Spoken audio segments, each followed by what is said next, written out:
physical silver demand is very strong, and I'm still hearing, Clive, that central banks are now buying silver, a lot of silver, and to me that's a game changer because up until recently people said that the gold silver ratio was this high because silver is only an industrial commodity and that central banks only buy gold. But I think things are changing.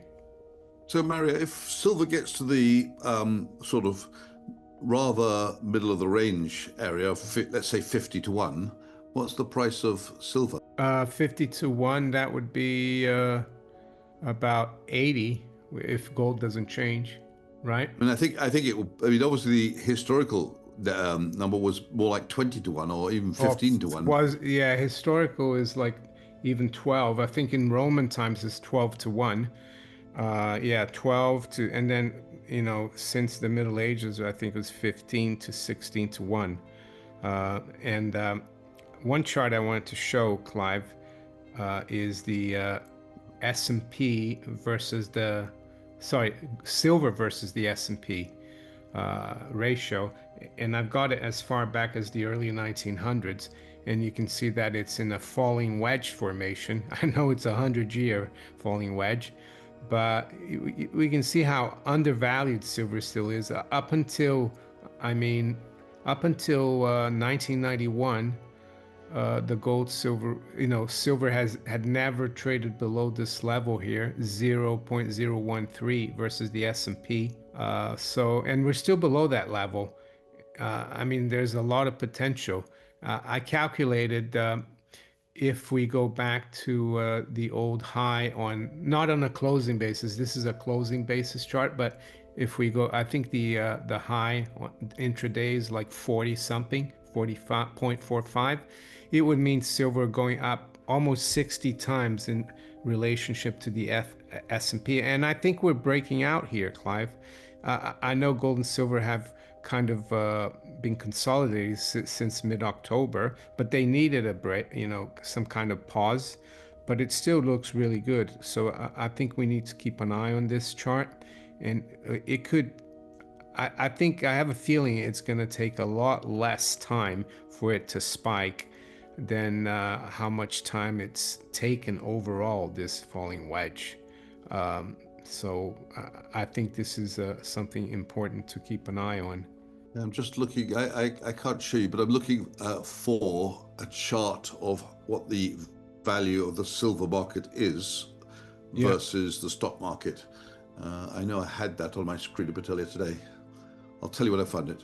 Yeah, and the other thing I was looking at, which is interesting, that year to date, silver is up 73%, gold is up 55%, and Bitcoin at 86,000 is down about 7%. So Jay Powell said recently that Bitcoin is just digital gold, but that's not true. If Bitcoin is digital gold, it would be up 55%, and it's not this year. There's not much physical silver left in London. And of course, you can always get the silver, but it depends on the price. And there's also backwardation. The spot price is still higher than the December price.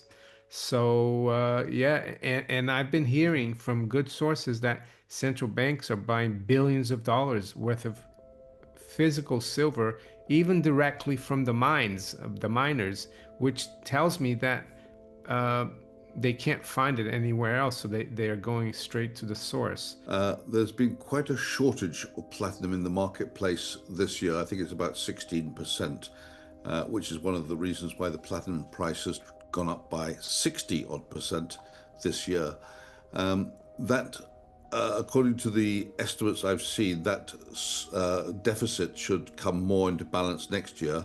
But the long-term prospects for platinum are once again one of deficit, and of course the platinum market is absolutely tiny compared with the gold or silver market.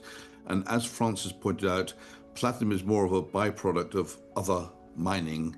So there's not a lot you can do to increase the platinum amount. You can't just go and open up a platinum mine.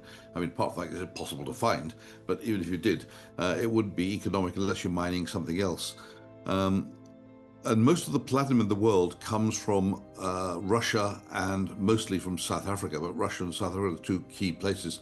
So potentially some instability from those places in terms of the supply. And if we get into a situation where the supply doesn't get out because of civil strife or something, if you want to get involved in precious metals, it's not a bad thing to have some exposure to platinum as a sideline to gold, because if it decides to move, it's going to move a lot faster and further than silver or gold.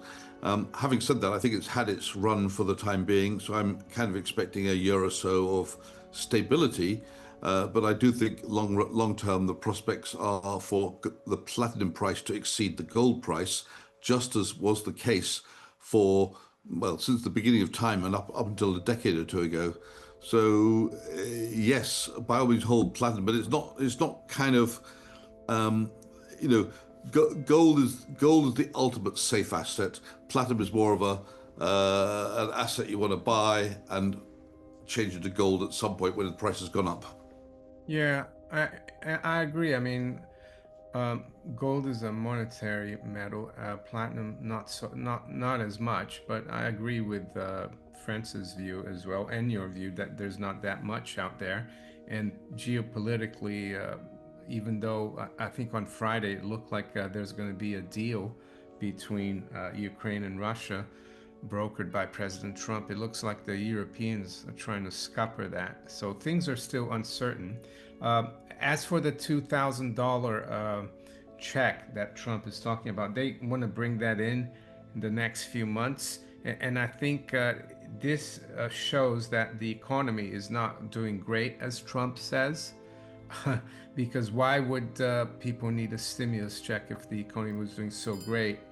And it just goes to show that he's losing a lot of support from the bottom 50%, the people who are struggling with actually inflation, because he called it an affordability crisis. But that's just another politician trying to hide the fact that all they do is really create inflation. Yeah, and that's why I think the price of gold is going to keep going up, and these people are going to keep buying.